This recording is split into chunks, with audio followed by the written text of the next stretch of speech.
this trolling motor. I got it for free.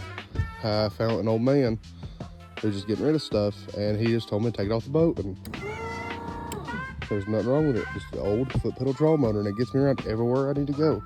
It is a 12 or 24 volt, and that is all somebody needs. Trailer needs lights. That's a 20-minute job.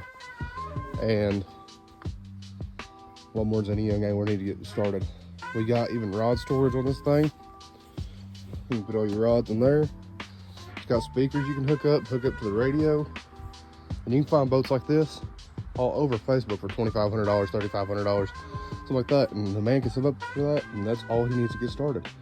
So, with that being said, I have a video on my main videos of the restoration process. I have done part 1, about to start part 2, and yeah, but that is all any young angler needs to get started. It's just something like this.